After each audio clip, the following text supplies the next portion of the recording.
Hi, and welcome to the History of Philosophy podcast, supported by King's College London and the Leverhulme Trust. Today we have a very special episode. For the very first time, we're going to have a guest on the History of Philosophy, and our guest is Professor MM McCabe, my colleague here at King's College London. Hi, Peter. Lovely to have you here, MM. Very nice to be here. Absolutely. So today we're going to be talking about Heraclitus, the pre-Socratic philosopher. So could you just remind us quickly who he is? So Heraclitus from Ephesus, 6th century BC, pre-Socratic philosopher, maybe the guy who changed the face of it all. Right. So that is actually the first thing I wanted to ask you. I wanted to ask you whether you think Heraclitus really represents something new in the history of pre-Socratic philosophy, or whether he sort of just carries on what the Milesians had been doing, so Thales and Anaximander, these guys. So sometimes people represent him as just being one in a line. So you've got eeny, meeny, miny, mo, choice of what you're going to use as your material principle. And so Thales says water, Anaximander says the indefinite, and Anaximenes says air, and Heraclitus kind of runs out of things to say, so he says fire. Earth is no good after all because it's inert, so you need something that's kind of active. And a lot of the time that's how it's represented, but it seems to me that that's a mistake to see Heraclitus as only doing. Maybe he's partly doing that, but what he's doing is something much more radical, which is to make us think about how we think about these questions. So you might understand the Milesians as just thinking about what the principles are. But what Heraclitus is trying to get us to do is to think about how we should do the thinking itself. So maybe that relates to something else I wanted to ask you, which is the way that he seems to do philosophy. So most of the evidence that we have about Heraclitus' philosophy is in the form of what in the last podcast I was calling one-liners, so these aphorisms. And I guess someone might read these aphorisms and thinks, well, that can't be philosophy because it's just one sentence at a time. How could that be philosophy? Right. Okay, so supposing you think about the aphorism, the road up and down is one and the same. So you might think, oh, well, what this is supposed to be is a metaphor for some general theory that he's supposed to be enunciating. So it kind of encapsulates whatever it is he's trying to say. You might think that, and a lot of people do indeed think that that's what he's doing, in which case you might see him as being entirely continuous with his predecessors, just says a lot more things. So the aphorisms then would just be aphorisms. But it seems to me that underestimates the paradoxical element of the aphorisms and the very complex way in which Heraclitus actually writes. So it seems to me that there's a great deal more to be said about it than that. I think it's much more argumentative. So you might think that when he says the road up and the road down are one and the same, it's just supposed to be a doctrine, and the doctrine would be something like everything is one, or something like that. Right, you might think that, and I think a lot of people do think that. But supposing you imagine not just somebody announcing that as a philosophical principle, but supposing he thinks quite hard when he says whatever it is he says about his audience. So you can see that all the time, that the very careful way in which it's written makes it clear that he's thinking about how people read it. When you think about what his predecessors said, you can see that it actually wouldn't matter how they put it. If somebody's going to say, everything's made of water, for example, you can say that in all sorts of different ways and it means pretty much the same thing. When somebody says, this logos being one and the same, everybody behaves as if they don't understand it, it looks as though what he's trying to do is to make us think about the actual words in which he says what he says. If that's right, then maybe he's much more interested than his predecessors were in the effect of what he's saying on his audience.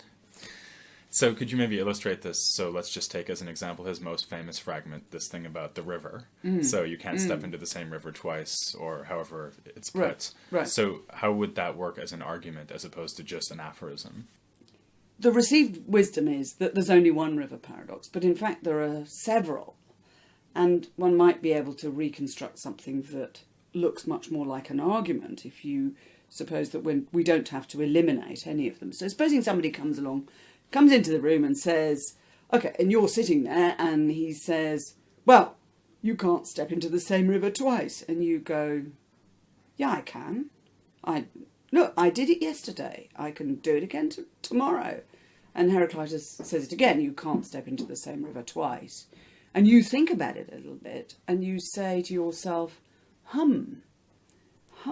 well, maybe he's right. And Heraclitus confirms what you say by saying, well, to those who step into the same rivers, different and different waters flow, he says in another fragment.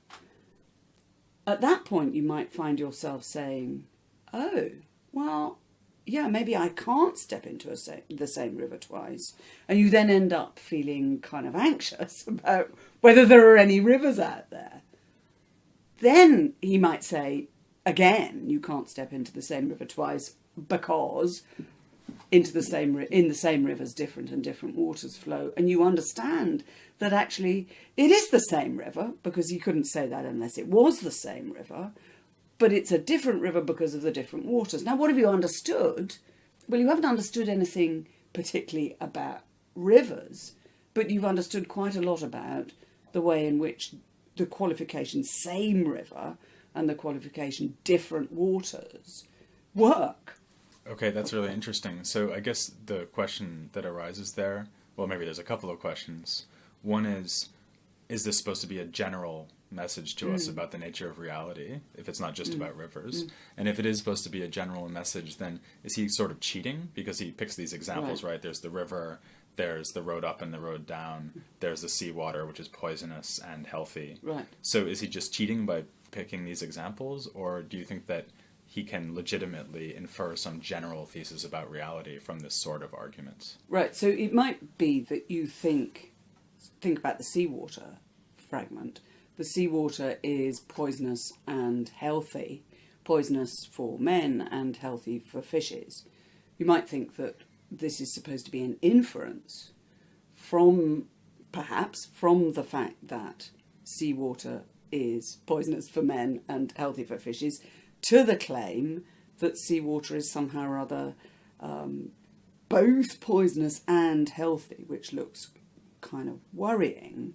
And then it might be that he draws an inference from that everything behaves like that. And as you say, it may be that he's using specialised examples to make a general point, and he can't justify the general point from those specialised examples.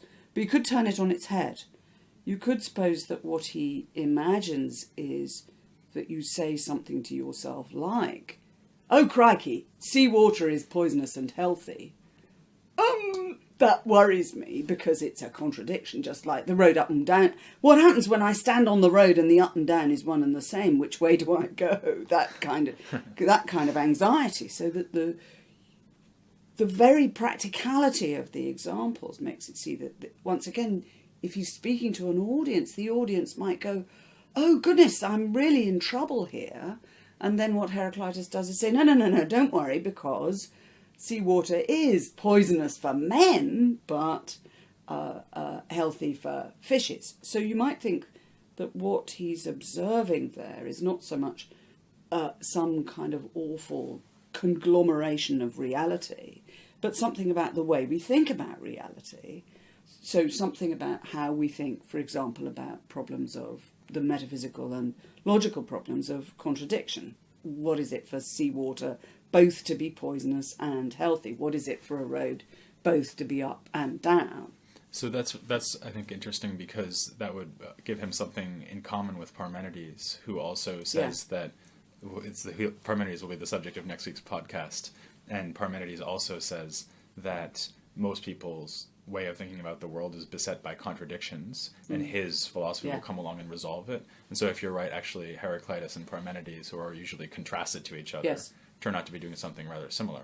But I think that's right, and I think that if that's right, you might think that Parmenides is actually referring to Heraclitus at one or two occasions, that he's asking us to think about what Heraclitus seems to have said. Supposing you think about it in those terms, you might then say, well, what Heraclitus is trying to make us see is that we don't need to worry about contradictions, because you can always unravel them. You can always say, poisonous for men and healthy for fishes up from this end and down from the other end.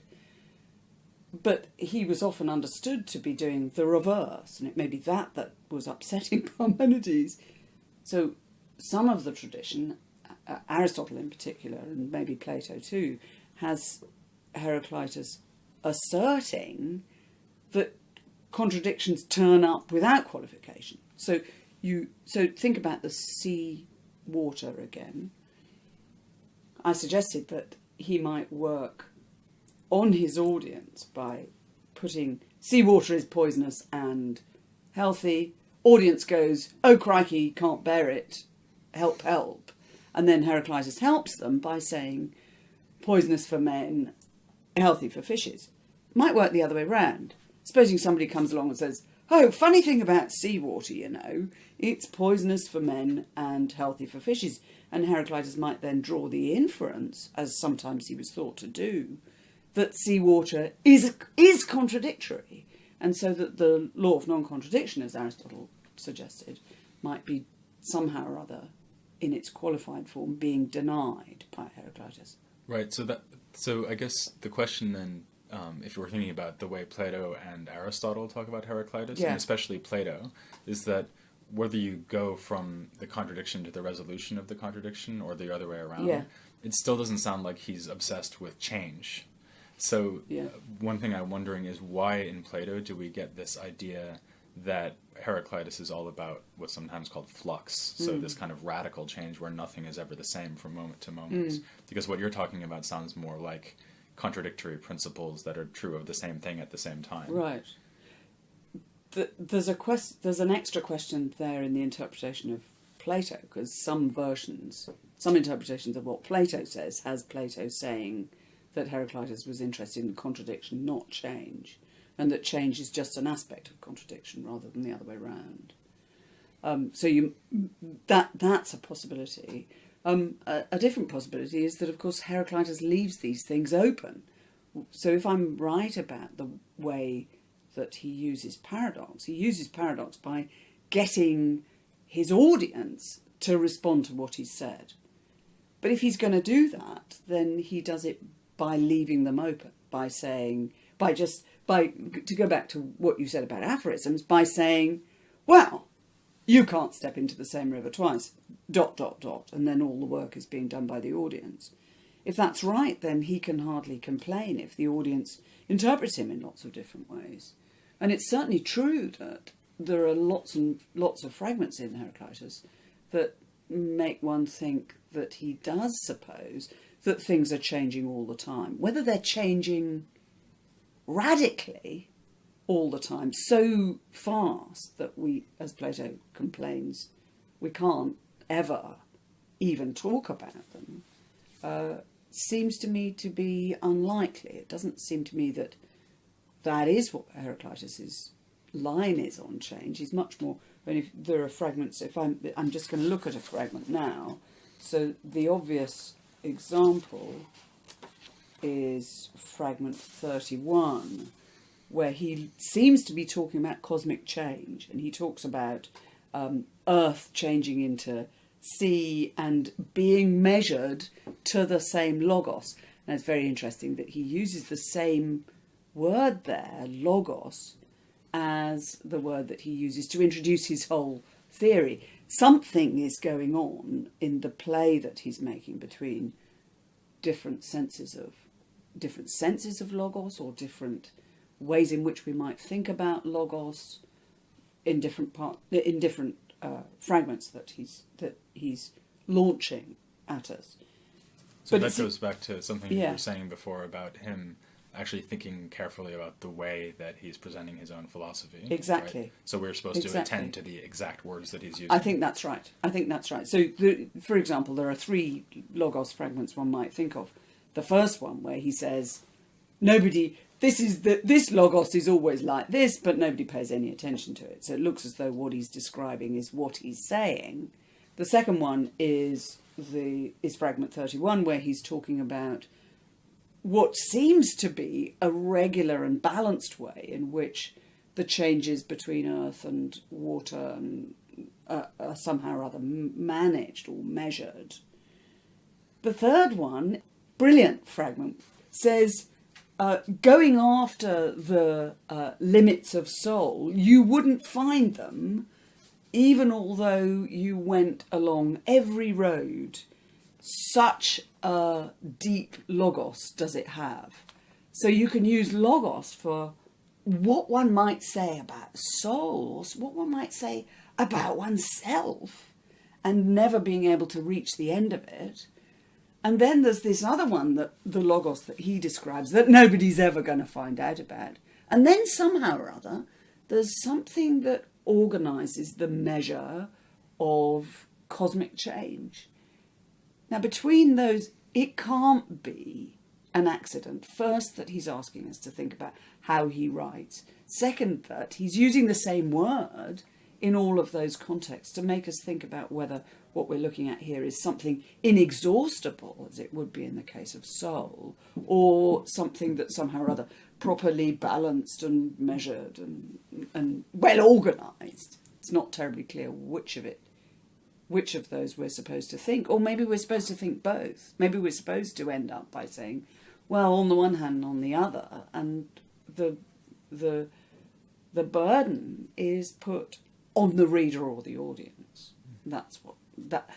So to go back to your question about what makes this philosophy, for my money, that's what makes it philosophy, that it's got this dialectical quality that means that you can't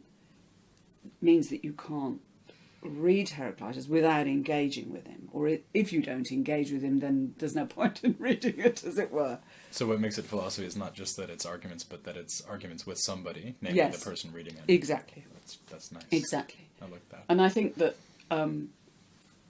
that's where construing him as a cosmologist comes into difficulties, because that represents him as being somehow or other an objective set of views, and that's not quite how it works, it seems to me. So before we conclude, I wanted to ask you about one other thing, because you're the only person I know personally who has changed the text of a Heraclitean fragment. So could you tell us about the fragment and the text that you changed? I'm going to tell you about fragment 125.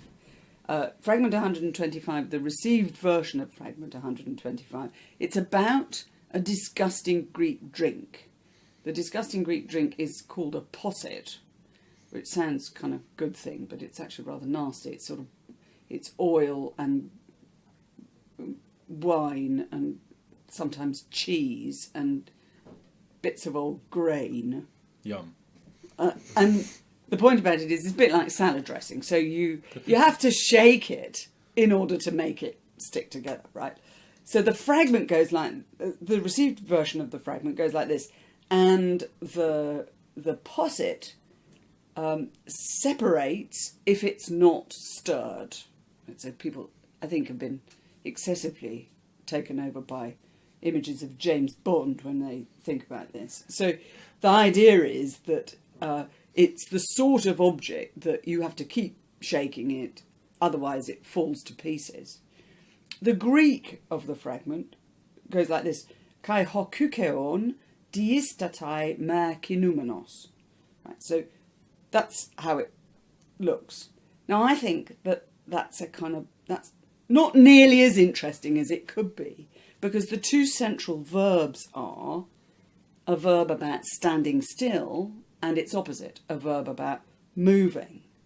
And the way that the received opinion has it, the standing still bit has been changed into something that's translated as separates by the addition of a prefix to the verb. Then in order to fix that, you have to put a negative in front of the moving bit, so you get the posset separates if it's not moving. So my suggestion is get rid of the prefix on the standing still bit and get rid of negative, and you have the posset stand still when it's moving. So just like the question about rivers, it's a paradox about identity, that it's really a posset only when it's moving. So it's really standing still as a posset only when it's moving. So that's my emendation. Brilliant. So that shows us that, very appropriately, the texts of Heraclitus themselves are changing all the time. Absolutely. Well, no, I hope that's finished changing now. Well, thank you very much for joining us on the podcast. I hope you'll come back in a future episode to talk about Plato, and then you can prove Be happy to. You can prove that it's possible to step into the same podcast twice. Thank you. Thanks very much, Emma. And next week I will be returning to the usual format and talking about Parmenides. Talk to you then.